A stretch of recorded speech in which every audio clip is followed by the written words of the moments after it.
and welcome to Queer Abbey, a weekly chat show that is performed, recorded, and produced by my gay ass. Hi, welcome to the 25th episode of Queer Abbey. I hope that this podcast finds you well, and I appreciate you for tuning in. This is the first time that I have been late. I told myself I would do episodes and release them each Sunday morning, and I just have had a hard week, y'all. It's been an off one, as it happens sometimes, but it'll be fine. I'm here now. I started doing, this is warning, it's kind of like a body thing, estradiol injections instead of taking pills, which is really interesting. I feel sort of a physiological difference between taking HRT sublingually or under my tongue versus injecting it. It's an intramuscular injection, which, to explain a little bit more in detail, is when you use a pretty long needle and inject medicine right into your muscle, just like it sounds. And it's kind of tough. I had to sort of learn how to give myself an injection. Spoiler alert, don't do intravenous drugs. And I am not diabetic yet. Not yet. Oh no, knock on wood. Yeah. And so I just don't know how to use needles or give myself injections. I'm fine. I used to give plasma. And so I'm totally tolerant of needles and getting poked and stuff, but doing it yourself is a whole different psychological game. It was really hard, but I've done it twice now. And I started getting these faux cramps today. It was very interesting. The high level of estrogen that was started seeping into my bloodstream. I'm getting these feelings in my perineum, to be scientific about it, and my lower gut, and just oh god, that I've never experienced before. It's these waves of crampy pain, and I feel like I'm bloated, and I kind of am bloated. I'm being so TMI right now, but it's such an interesting thing that hormones affect you on such a fundamental level. Oh my god, I'm feeling these physical sensations. It's so interesting. Yeah, well, anyway, this coincided with someone being a bitch to me at work, which was annoying. I'm not really going to go into detail, but I have this coworker with I don't know, communication issues or emotional issues, and they keep getting into fights with everybody at work, and then it was me today that they got in a fight with, and I was just oh my god, no, please stop, don't do this. I can't handle it right now. I'm a nice girl. So I've got other good stuff going on. I'm most of the way through my school term. That's why I'm so exhausted, because I've got work going on and school. I got through my midterms, and now I'm chugging on towards my finals. I got to start doing some essays, getting ready for my final presentations and stuff that I have to give. But I can do it. I'm perseverant. We love that. I met this really cool person at work the other day, and we're going to be doing a musical spotlight for her music, which is really exciting. Just a little foreshadowing for you for later. I appreciate being able to come to this podcast and use it as a self-reflective medium, but also to share with my lovely people that tune in. Thank you for being here with me. I think I've said this before, but I started this podcast in order to kind of have a sense of consistency with myself, I guess. I really don't want to try to gain any self-importance necessarily, because I think it's a cliche at this point that people with podcasts, it's just everybody and their mother has a podcast, and it's sort of a funny thing. But I think everybody should have a podcast. Delta Work, somebody else that has a podcast, is somebody who I just love to listen to. I think she's so funny and entertaining, just her talking about the mundanity of the world and all of these silly little things that she enjoys or laments. And yeah, she says that. She says everybody should have a podcast because everybody has something to say. And I think that's very insightful because she's right. Everybody has something to say. Everybody has a perspective. And that includes me. I'm a person and I have a perspective. So, why not have my little corner of the universe where I talk about my stupid stuff? So all you should go out and you should make your own podcast. If you want, you can even pay me to produce it, which I promise that was not meant to be like geared towards a self-advertisement. But hey, yeah, everybody should have a little podcast, and everybody should make art, and everybody should make music, because we don't live in a world that actually thrives in competition. Competition is great and it's fun. I actually love it, and I love being competitive because it's fun and inspiring. But life is not a competition. You know that? We don't all do our best because we're trying to like push each other down and win and get to some imaginary finish line. Like we should all make art and like do all of this fun stuff.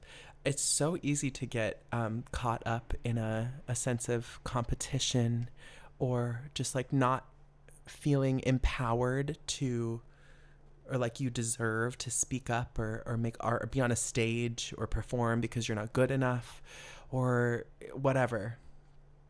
You are so allowed to go and do stuff and take up space and have a podcast or whatever.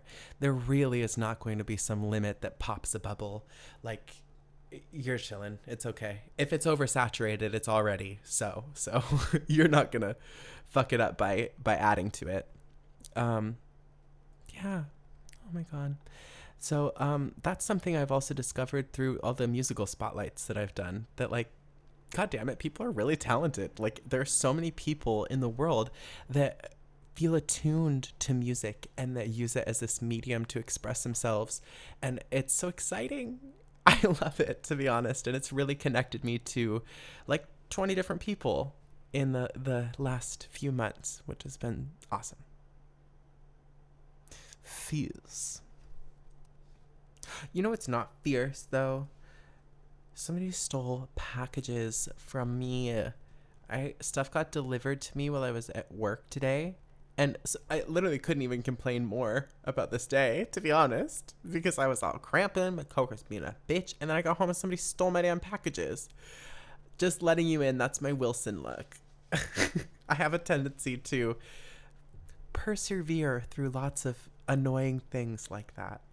And so it's fine. I'll be okay. And I actually was able to get a refund like immediately from the retailer, so that's good. But it's still annoying because I just like wanted the stuff that I ordered. So whatever. It was perfume. And I'm like, please, why'd you steal my perfume? I'm a nice girl. Don't do stuff like that. It's mean. I just want to smell good and then hang out and have my little podcast. Did you know that you can freeze so much different stuff? So many different things. You can freeze chicken noodle soup with the egg noodles and everything, and it heats up okay. The egg noodles get a little soggy when you heat it, but it's fine. It's good, and it's nutritious and delicious. You can make this one's this is my favorite. You can make chocolate chip cookie dough, which you should make brown butter chocolate chip cookie dough, because browning the butter makes it very tasty and nutty. And then you make chocolate chip cookie dough and make it into little balls, and you put that bitch right in the freezer, right?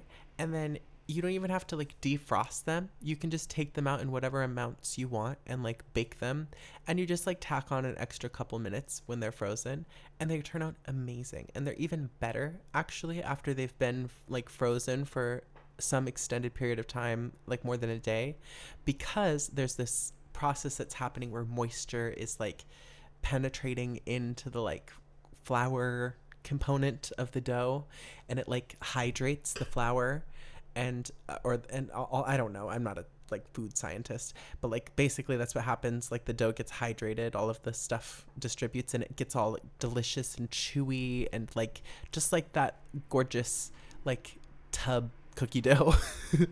And it's delicious when you eat it raw, which I know you're probably not supposed to eat raw cookie dough, but I do it anyway because I don't. Yeah,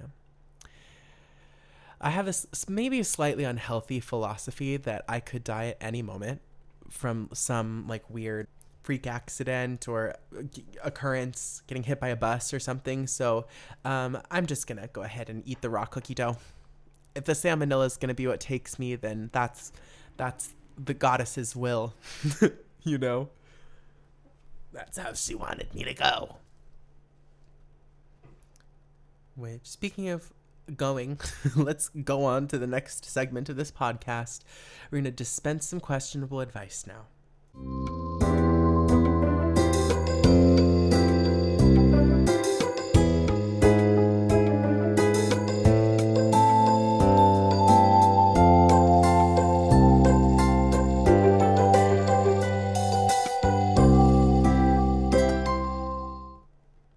Okay, welcome to the advice segment of Queer Abbey. Let's get right into it. The first submission this week says, Queer Abbey, do I tell my casual friend with benefits, I think that she has bacterial vaginosis? Oh no. Well, yeah, you probably should do that, especially if you plan on hooking up with her more. My God. So, my bacterial vaginosis. Let me Google this. Our research team is on it in real time. The way that I don't have a vagina and I don't know. But I know about having relationships with people, and so you should, tell them that they have this thing going on.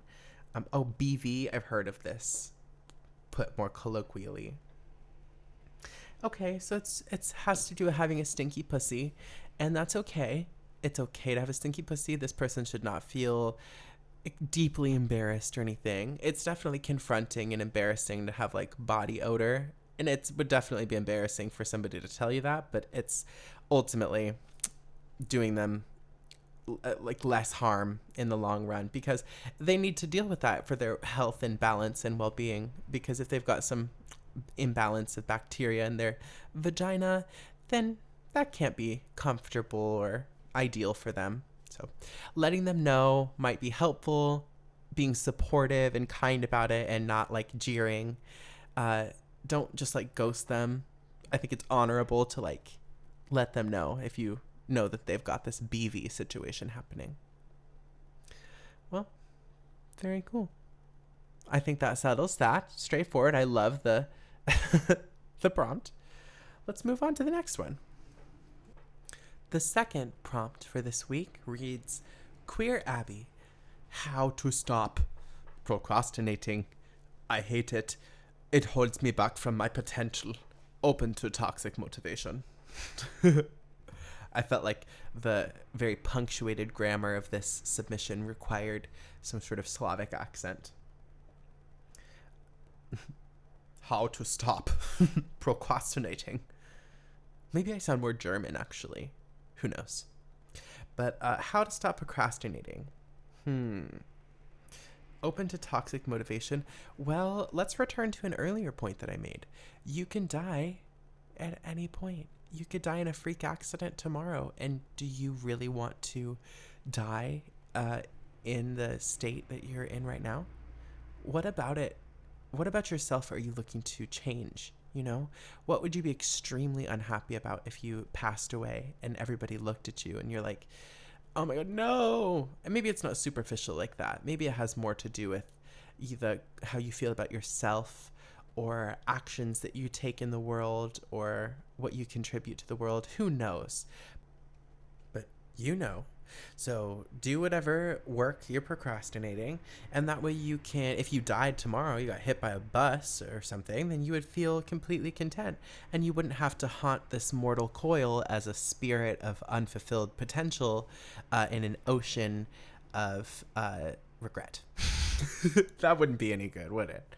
So instead, do your homework, feel good, feel nice. You get dopamine after you do your stuff that you were procrastinating. And bitch, of course, I struggle with it too. It's actually hilarious that I would even say that to you as I'm doing this podcast late. But I'm actually very fierce and stunning because I do this like on top of a bunch of other stuff that's really hard. And I just hold myself accountable to it because I'm that bitch and I'm a diva and a star. And you are too. You're also a diva and a star, so stop procrastinating, do your homework, record your podcast, diva. Gotta upload your podcast episode, and have a very merry fucking Christmas, okay? Yes. Let's go to the next prompt. Okay, the final prompt for this week reads, Queer Abbey, how to not let consumerism control my life? Okay. I've recently been pretty good about not overspending and shopping out of my budget. However, I feel like my life is controlled by consumerism. I spend too much time on social media, and there are so many targeted ads or influencers with stuff, and more stuff. Help! Oh no. Well, the answer is you can't take yourself out of the society that we live in completely. I mean, I think everybody fantasizes about becoming extremely rich because we want to be able to protect ourselves from the shitty world that we live in. It's just like a fantasy to like shield yourself from all of the discomfort of the world with wealth. But like, that's not a realistic option for most of us. So, consumerism is the way that we all cope with our existence. Otherwise, we all have to have clothes and we all have to have food, and we get these things from the place where it's convenient, which is a supermarket that's close by or from Amazon or whatever. And it's not a moral fault, right? And I get it. Maybe you're asking a different question and I'm kind of being a little pessimistic, but I just first wanted to start with the fact that like we live in a capitalistic society and that's not your fault. So maybe you don't need to take responsibility for the fact that it's so difficult to separate yourself from consumerism. However, I think it's so valid to want to give yourself a break from it. I think that's a natural desire. And while it's not possible for most people to become extremely and grossly rich and go on like a retreat, like fishing in South Africa or something, you can not go on your phone so much. I think that's probably the best way to limit your interface with all of this consumerism, because there's definitely ads out and about and in your daily life, but it's definitely more metered when you're not staring at a screen. So, yeah, stop looking at your phone. Or that's maybe not the easiest answer, because you need to use your phone for stuff. So how about finding a way to turn off ads whenever possible, to unsubscribe from like email chain stuff that like is annoying. I did that today. There was several ones like for like a clothing website that had been sending me emails for literally years, and I don't know why. I just was complacent and like kept just like marking them as read.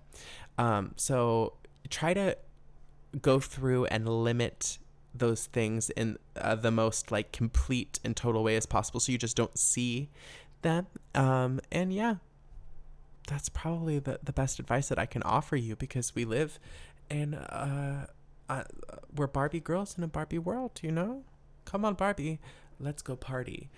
Ooh whoa, ooh whoa. Okay, thank you for listening, and I hope you enjoyed the advice segment of this week's episode of Queer Abbey. Yes.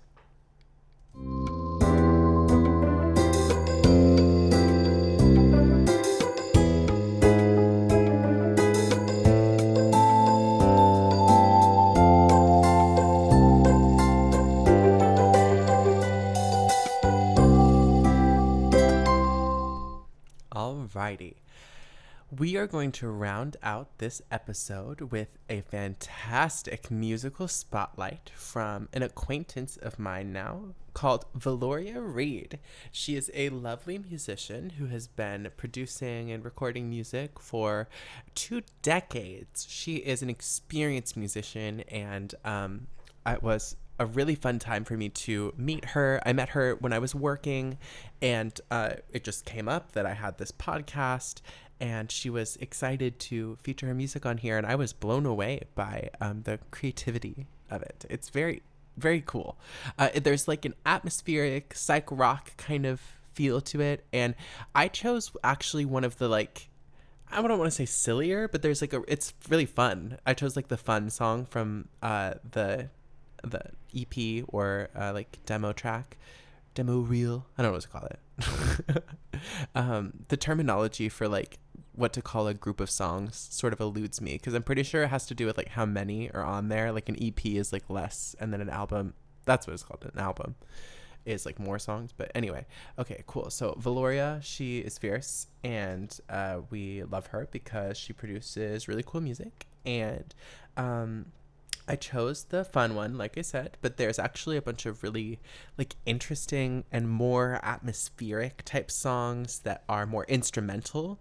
Some of them are like, they use vocals like sparsely. Some of them are a little bit more prominent in like a melodic way. So I enjoyed that about Valoria. She has like a lot of variation in the how atmospheric the music is, how melodic it is, and it's just interesting. So she gave me a little bit of background about it. She's told me she started writing most of this music around 2004, around that time in her life, and that she wrote it for quite a while and got it produced finally around 2012. She made most of the sounds on this entire album. There's 13 tracks on there, and she described it to me as a concept album, which for those who don't know, that means that it's an album that you're meant to listen to like from start to finish, because there's like a story that's being told, there's a message, it's a concept. And so yeah, she's got this concept going on that's very psychedelic, it's very cerebral, spacey and jazzy, and it's very cool. It has to do with love, it has to do with realizing that things, maybe sacrifice even. And so I would encourage you to get into Miss Valoria's music. I am still pending, so you may check back after this episode airs for contact information, because I'm not sure what Valoria's comfort level is to be publicly like advertised as a musician, but she was happy to share it with me, so I'll touch base with her and potentially put a social link for Valoria in the description of this episode. Miss Valoria Reed. So the song that I chose is going to be called Burning Trees, which I just thought was silly, but it's this fun like little kind of rock tune. It's very upbeat and fun. So let's get right into Burning Trees. This is by Valoria Reed.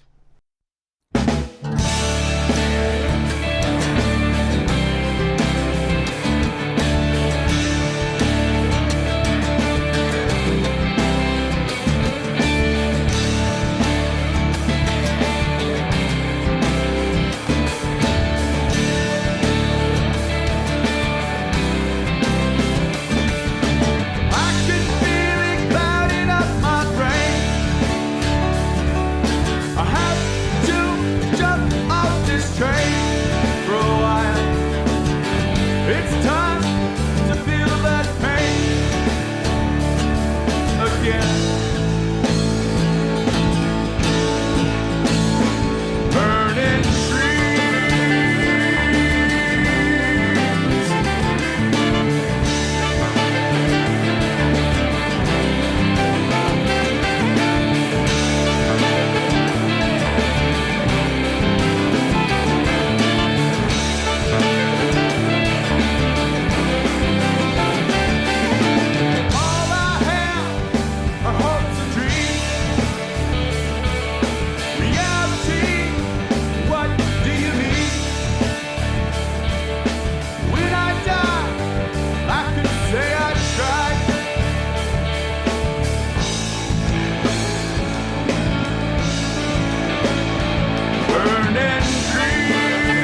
surprise when you look into my eyes.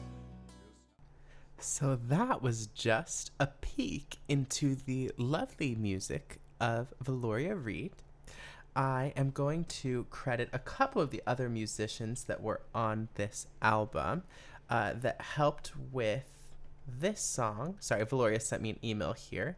It's information. So on the drums for that song, you've got Dan Budazowski, I believe, or Budazowski.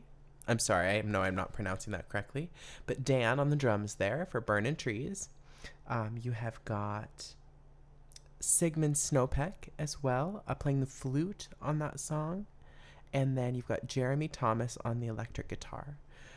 So Valoria recommends that you smoke some weed right before listening to Burning Trees as well. That one is, I think, the 10th song on the album. Yep, and there's 13 songs on there. So you're going to toke up before you listen, and then you're going to toke up again once you hit Burning Trees on this concept album. Valoria, I think, as far as I know, is singing, right? And I hope that she's open to letting me link the full album somewhere. I was able to listen to this on Dropbox because she shared it with me, but Valoria, when you listen to this is your sign to publish your music. You should definitely put it on streaming platforms. Bandcamp is definitely a less controversial sort of place to put it, or maybe if you were interested you could put it on Spotify or other streaming platforms. I don't know what your prerogative is, but I think people would love to be able to listen to this music because it's fantastic. I really like the big band, jazzy, almost kind of like southern rock feel of this song. It was unique from the other ones because the other songs all had more of jazzy psych rock sort of edge to them. But anyway, I am going to just go ahead and wrap this episode up now. I've talked enough about my appreciation for Valoria. I hope that you enjoyed. Thank you for understanding my tardiness with this episode. I know nobody probably was missing it super hard, but it matters to me because this podcast is like my little journal every week that I like to share with you guys. My little queer advice, Abby. Be safe. And you know what? I love you. Yeah. Have a good week. I'll see you next time. Mwah.